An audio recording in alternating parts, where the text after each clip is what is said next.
Hi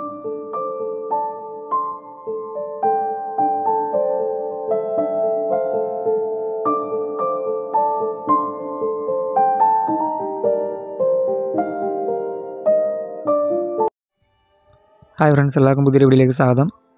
അപ്പോൾ ഇന്നത്തെ ഈ വീഡിയോ നമ്മൾ ചെയ്യാൻ പോകുന്ന ഒരു ഔട്ട്ലൈനാണ്.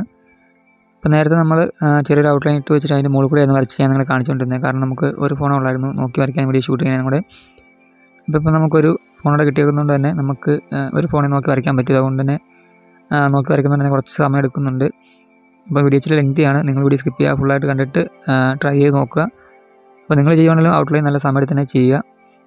തെറ്റിപ്പോകുന്ന ഭാഗങ്ങളൊക്കെ ഒന്ന് മായ്ച്ചിട്ട് ക്ലിയർ ചെയ്ത് വരച്ച് പോവുക. ഇനി എന്തെങ്കിലും സംശയം നിങ്ങൾക്ക് കമൻറ്റായിട്ട് ചോദിക്കാം, അല്ലെങ്കിൽ മെസ്സേജായിട്ട് ചോദിക്കാം. ഞാൻ ലിങ്ക് ഡിസ്ക്രിപ്ഷനിൽ കൊടുക്കാറുണ്ട്. ഇൻസ്റ്റാഗ്രാമിൻ്റെയും ഫേസ്ബുക്കിൻ്റെയും ലിങ്ക് ഡിസ്ക്രിപ്ഷനിൽ കൊടുക്കാറുണ്ട്. അപ്പോൾ ഞാൻ പുതിയൊരു ഫേസ്ബുക്ക് പേജ് തുടങ്ങിയിട്ടുണ്ടായിരുന്നു. അപ്പോൾ അതിന് ലിങ്ക് ഡിസ്ക്രിപ്ഷനിൽ കൊടുത്തിട്ടുണ്ട്. അപ്പോൾ അതൊക്കെ ഒന്ന് ഫോളോ ചെയ്യുക. പിന്നെ ഇൻസ്റ്റാഗ്രാമും ഫോളോ ആയിട്ടില്ലെങ്കിൽ ഫോളോ ചെയ്യുക. പിന്നെ പറയുന്ന സംശയം തന്നെ ഉണ്ടെങ്കിൽ മെസ്സേജായിട്ട് ചോദിക്കുക. പിന്നെ നമ്മുടെ ചാനലിലേക്ക് ആരെങ്കിലും പുതിയതായിട്ട് വന്നിട്ടുണ്ടെങ്കിൽ നമ്മുടെ ചാനലിലെ പ്ലേലിസ്റ്റൊക്കെ ഒന്ന് കയറി നോക്കുക. നമ്മൾ കളർ പെൻസിൽ ഡ്രോയിങ് ട്യൂട്ടോറിയൽ ചെയ്തിട്ടുണ്ട്. പിന്നെ ഫ്രീ ഹാൻഡായിട്ട് ഫേസ് ഔട്ട്ലൈൻ ചെയ്യുന്നത് ചെയ്തിട്ടുണ്ട്. അപ്പോൾ നിങ്ങൾക്ക് ഏതാണെന്ന് വെച്ചാൽ നിങ്ങൾ ഓരോന്ന് നോക്കിയിട്ട് ഒന്ന് പ്രാക്ടീസ് ചെയ്ത് നോക്കാവുന്നതാണ്. പിന്നെ മിക്കവരും ചോദിക്കുന്നൊരു കാര്യമാണ്, ഞാൻ എന്തിനാണ് വിജയ് ഡ്രോയിങ് തന്നെ റിപ്പീറ്റ് വീണ്ടും വരച്ചുകൊണ്ടിരിക്കുന്നത് എന്ന്.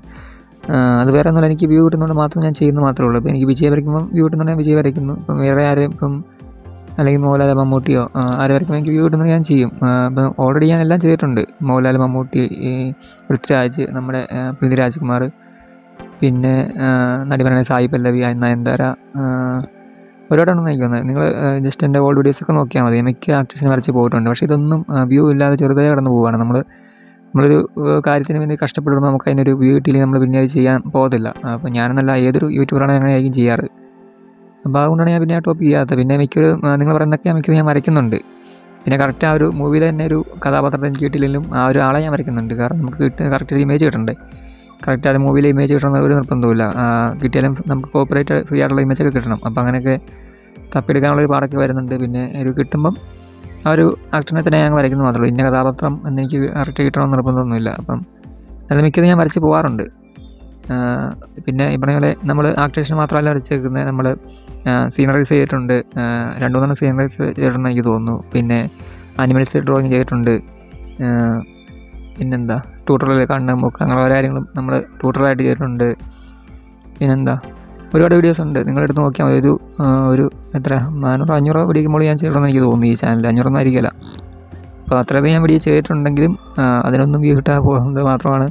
നമുക്ക് വ്യൂ കിട്ടുന്നൊരു ടോപ്പിക്ക് നോക്കി നമ്മൾ ചെയ്തു പോകുന്നത് മാത്രമേ ഉള്ളൂ. ഇപ്പം വിജയ് എനിക്ക് പേഴ്സണലി ഇഷ്ടമാണ്, അത് സത്യമാണ്. എന്ന് വെച്ചുകൊണ്ട് വിജയെ കൂടുതൽ വരയ്ക്കുന്നത് നമ്മളെ വ്യൂ കിട്ടുന്നത് മാത്രമാണ്. അല്ലാണ്ട് എനിക്ക് വിജയ് വരയ്ക്കുന്ന ഒരു നിർബന്ധമില്ല. നമുക്ക് ഇപ്പം വേറെ ആക്ടേഴ്സിനെ നമ്മൾ വരയ്ക്കുന്നുണ്ടല്ലോ.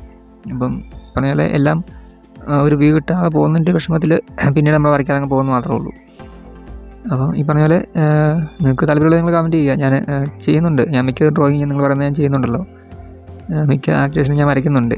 പിന്നെ നിങ്ങൾ ഓൾഡ് വീഡിയോസ് എടുത്ത് നോക്കുക. ഈ പറഞ്ഞ ഒരുപാട് വീഡിയോസ് ഞാൻ ചെയ്തിട്ടുണ്ട്. പ്ലേലിസ്റ്റായിട്ട് കിടപ്പുണ്ട്. അല്ലാതെ നിങ്ങൾ നോക്കിയാൽ നിങ്ങൾക്ക് കിട്ടുന്നതായിരിക്കും.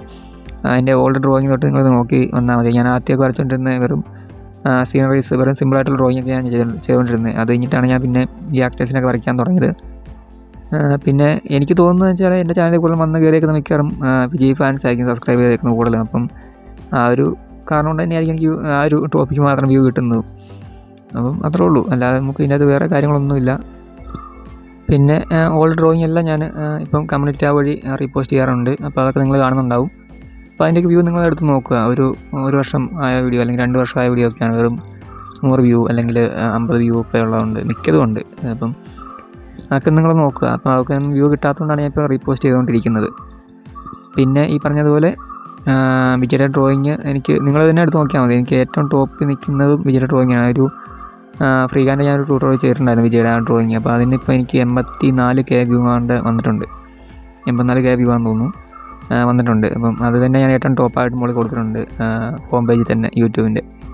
പിന്നെ ഈ വീഡിയോ കാണുന്ന ആർക്കെങ്കിലും ഡ്രോയിങ് ചാനലോ അല്ലെങ്കിൽ ഏത് കാറ്റഗറി ആയിക്കോട്ടെ നിങ്ങൾക്ക് യൂട്യൂബ് ചാനൽ തുടങ്ങാൻ പ്ലാൻ ഉണ്ടെങ്കിൽ എൻ്റെ യൂട്യൂബ് സ്റ്റുഡിയോ സെറ്റപ്പ് വീഡിയോ ഞാൻ ചെയ്തിട്ടുണ്ട് ഈ ഒരു ചാനലിൽ. അപ്പോൾ അതൊന്ന് കണ്ടു നോക്കുക. അപ്പോൾ അതിൻ്റെ അത് ഞാൻ ഫോൺ വെക്കാനുള്ള സ്റ്റാൻഡൊക്കെ ഉണ്ടാക്കുന്നു, പിന്നെ എങ്ങനെയാണെന്നും പിന്നെ വീഡിയോ റെക്കോർഡ് ചെയ്യുന്നത് എങ്ങനെയാണെന്നും പിന്നെ വീഡിയോക്ക് വോയിസ് കൊടുക്കുന്നത് എങ്ങനെയാണെന്ന കാര്യങ്ങളൊക്കെ ആ ഒരു വീഡിയോക്കകത്ത് ഞാൻ കാണിക്കുന്നുണ്ട്. അപ്പോൾ അതൊക്കെ നിങ്ങൾക്കൊരു മോട്ടിവേഷൻ ആയിരിക്കും. ഇപ്പോൾ ഒരുപാട് പേര് വലിയ സെറ്റിങ്ങും കാര്യങ്ങളൊന്നും ഇല്ലാണ്ട് അല്ലെങ്കിൽ വലിയ സെറ്റിങ്ങും കാര്യങ്ങളൊക്കെ സെറ്റപ്പ് ആക്കിയിട്ട് യൂട്യൂബ് ചാനൽ തുടങ്ങുള്ളൂ എന്നൊക്കെ പറഞ്ഞിരിക്കുന്ന ആൾക്കാരൊക്കെ ഉണ്ട്. അപ്പം നിങ്ങളുടെ കയ്യിൽ എന്താണുള്ളത് ആ ഒരു സജ്ജീകരണങ്ങളൊക്കെ വെച്ച് നിങ്ങൾ എത്രയും പെട്ടെന്ന് ചാനൽ തുടങ്ങുക എന്നാണ് എനിക്ക് പറയാനുള്ളത്. ഇപ്പോൾ മെയിനായിട്ട് വേണ്ട കാര്യം എന്ന് വെച്ചാൽ നമുക്ക് നമ്മുടെ കഴിവിൽ തന്നെ വിശ്വാസം വേണം. എന്നിട്ട് ആ ഒരു കഴിവനുസരിച്ച് നിങ്ങൾ മുമ്പോട്ട് പോവുക, വർക്ക് ചെയ്യുക. ഒരു ദിവസം എന്തായാലും റിസൾട്ട് ഉറപ്പാണ്. എനിക്ക് എൻ്റെ അനുഭവത്തിൽ ഞാൻ പറയുന്നതാണ്. അപ്പോൾ നിങ്ങൾക്ക് എന്തെങ്കിലും ഒരു കഴിവില്ലാത്ത ആരും തന്നെ കാണത്തില്ലല്ലോ. അപ്പം ആ ഒരു കഴിവ് നിങ്ങൾക്ക് എന്താണ് നിങ്ങൾ കണ്ടെത്തി നിങ്ങൾ അതിൽ വർക്ക് ചെയ്യുക. ഇപ്പോൾ യൂട്യൂബും കാര്യങ്ങളൊക്കെ ഉള്ളത് നമുക്ക് എന്ത് പഠിക്കണമെങ്കിലും നമുക്ക് യൂട്യൂബ് വഴി നോക്കി പഠിക്കാൻ പറ്റും. അതുകൊണ്ട് തന്നെ നിങ്ങളുടെ കഴിവ് നിങ്ങൾ നല്ല രീതിയിൽ ഇമ്പ്രൂവ് ചെയ്ത് കൊണ്ടുവന്നിട്ട് മുമ്പോട്ട് പോവുക. ഇപ്പം റിസൾട്ട് നമുക്ക് ഉറപ്പായിട്ടും കിട്ടുന്നതായിരിക്കും. പിന്നെ മിക്കവരും ചോദിക്കുന്ന ഒരു കാര്യമാണ് ഗ്രിഡ് മെത്തേഡ് യൂസ് ചെയ്തുകൊണ്ടല്ലേ നമുക്ക് നല്ല രീതിയിൽ ഡ്രോയിങ് ചെയ്യാൻ സാധിച്ചത്, അല്ലെങ്കിൽ ഗ്രിഡ് മെത്തേഡ് യൂസ് ചെയ്യുന്നതുകൊണ്ടല്ലേ ഈസി ആയിട്ട് ഇത്ര പെട്ടെന്ന് ഡ്രോയിങ് ചെയ്തെടുക്കുന്നത്, അല്ലെങ്കിൽ നമ്മുടെ കഴിവല്ലല്ലോ എന്നൊക്കെ ചോദിക്കുന്ന ആൾക്കാരുണ്ട്. പക്ഷേ ഗ്രിഡ് മെത്തേഡ് യൂസ് ചെയ്യുന്നത് നമ്മളൊരു ഔട്ട്ലൈൻ ചെയ്യാൻ വേണ്ടി മാത്രമാണ്. നമ്മൾ ഔട്ട്ലൈൻ ചെയ്യുന്നതുകൊണ്ട് മാത്രം ഒരു ഡ്രോയിങ് കംപ്ലീറ്റ് ആവുന്നുണ്ടോ? ഇല്ലല്ലോ. നമ്മൾ അതിൻ്റെ അകത്ത് ഒരുപാട് കാര്യങ്ങൾ ചെയ്യുമ്പോഴാണ് ആ ഡ്രോയിങ് കംപ്ലീറ്റ് ആയിട്ട് നമുക്ക് കിട്ടുന്നത്. നമുക്ക് ഔട്ട്ലൈൻ ചെയ്യാൻ വേണ്ടി ഏത് മെത്തേഡ് യൂസ് ചെയ്യാം. ഗ്രിഡ് മെത്തേഡ് യൂസ് ചെയ്യാം, ലൂമിസ് മെത്തേഡ് ഉണ്ട്, അത് വേണമെങ്കിൽ യൂസ് ചെയ്യാം. ഫ്രീ ഹാൻഡ് വരയ്ക്കണമെങ്കിൽ അങ്ങനെ വരയ്ക്കാം. അപ്പോൾ നമുക്ക് എളുപ്പത്തിൽ ചെയ്യാൻ പറ്റുന്നതാണ് അത് നമ്മൾ യൂസ് ചെയ്യുന്നത് മാത്രമേ ഉള്ളൂ. അപ്പം മിക്കവരും ചോദിക്കുന്ന ഒരു കാര്യം തന്നെയാണ്. അപ്പം എന്നോടും ചോദിക്കാറുണ്ട്, നിങ്ങളോടും ചോദിക്കാറുണ്ടാവും. അപ്പം ഈ പറഞ്ഞ ആദ്യ സമയത്ത് ഗ്രിഡ് മെത്തേഡ് ഉപയോഗിച്ചിട്ട് പോലും എനിക്ക് നല്ല രീതിയിൽ വരയ്ക്കാനൊന്നും പറ്റിയിട്ടില്ല. ഞാൻ എത്ര കാലം കഴിഞ്ഞിട്ടാണ് പിന്നെ ഗ്രിഡ് മെത്തേഡ് യൂസ് ചെയ്തിട്ടാണ് ഇപ്പോൾ നല്ല രീതിയിൽ ഡ്രോയിങ് ചെയ്യാൻ പഠിച്ചത്. കാരണം നമ്മൾക്ക് ആദ്യം ഗ്രിഡ് മെത്തേഡ് എങ്ങനെയാണ് യൂസ് ചെയ്യണമെന്ന് അറിയത്തില്ല. പിന്നെ നമുക്ക് ഗ്രിഡ് ലൈൻസ് എങ്ങനെയാണ് വരയ്ക്കണമെന്ന് അറിയത്തില്ല, അല്ലെങ്കിൽ എത്ര സെൻറ്റിമീറ്റർ എടുക്കണം ഗ്രിഡ് ലൈൻസ് വരയ്ക്കാൻ വേണ്ടിയിട്ട്, അല്ലെങ്കിൽ A4 എങ്ങനെയാണ് വരയ്ക്കേണ്ടത്, അല്ലെങ്കിൽ A3 സൈസ് പേപ്പറിൽ എങ്ങനെയാണ് വരയ്ക്കേണ്ടത്.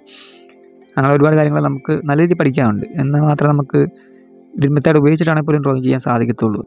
അല്ലാണ്ട് എല്ലാവർക്കും പെട്ടെന്ന് ഗ്രിഡ് ലൈൻസ് വരയ്ക്കുക എന്നിട്ട് ഡ്രോയിങ് ചെയ്യാൻ പറ്റുമെന്ന് എനിക്ക് തോന്നുന്നില്ല. അത്യാവശ്യം നല്ല കഴിവ് തന്നെ വേണമെന്നാണ് എൻ്റെ അഭിപ്രായം.